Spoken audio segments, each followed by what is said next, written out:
ప్రెస్లానండి కూడి వచ్చిన ప్రతి ఒక్కరికి దేవుని ప్రేమతో వందనాలు తెలియపరుస్తున్నాను. చాలామంది కుటుంబాలలో నెమ్మది, శాంతి, సమాధానం లేక, ప్రేమానురాగాలు లేక కరువైపోతున్నారు. ఎందుకంటే కుటుంబాన్ని కట్టేది ఒక స్త్రీయే గనుక, కుటుంబాన్ని కట్టేది ఒక స్త్రీయే.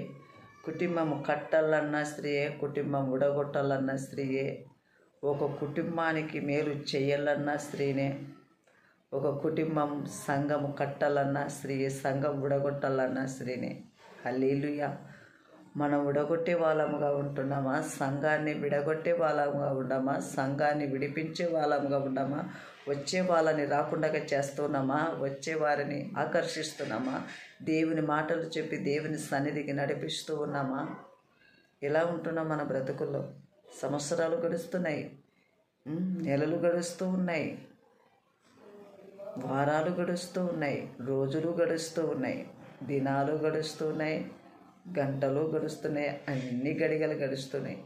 మన బ్రతుకులు ఎందుకు మార్చబడడం లేదంటే దేవుని యందు భయము లేని వలన. హల్లెలూయా. ఎందుకంటే మనం గట్టి గింజల వలె ఉండాలి కానీ తాలు గింజల వలె ఉండకూడదండి. హల్లెలూయా.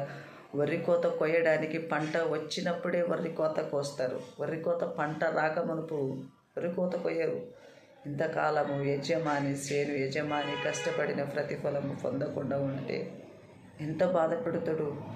పంట రాకపోతే సేను యజమాని ఎంత బాధపడతాడంటే విపరీతమైన బాధపడతాడు. ఈ సంవత్సరం పంట వచ్చింటే నా అప్పులు తీరుతాయి, ఈ సంవత్సరం పంట వచ్చింటే నేను నా కుటుంబంలో ఒక కార్యం జరుగుతుంది, వివాహం జరుగుతుంది అని ఎంతో సేను యజమాని ఎదురు చూస్తుంటాడు. ఎందుకంటే మన కుటుంబాలలో కూడా ఆశీర్వాదం పొందాలన్నా లంచంతో కూడినది కుటుంబాలు కట్టబడం.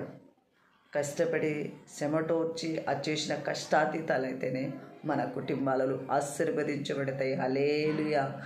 మనం కష్టం లేకుండా అక్రమ సంపాదన మిగులుబాటు ఉండదు. దొంగతనం చేసిన కష్టాతీతం మిగులుబాటు ఉండదు. మనం ఎప్పుడైతే కష్టపడతామో, కష్టపడి పని చేస్తామో ఆ కష్టం వచ్చినది ఇంత తిన్నా కూడా తృప్తి పొందుతాం మనం. హల్లెలూయా. మనం తృప్తి పొందబడాలంటే, తృప్తిగా ఉండాలంటే శ్రమటోర్చాలి, కష్టపడాలి. మన దేవుడు మన కొరకే కష్టపడాడు, మన కొరకే ప్రాణం పెట్టాడు, మన కొరకే ఆకటి రక్తబొట్టు వరకు మన కొరకే దేవుడు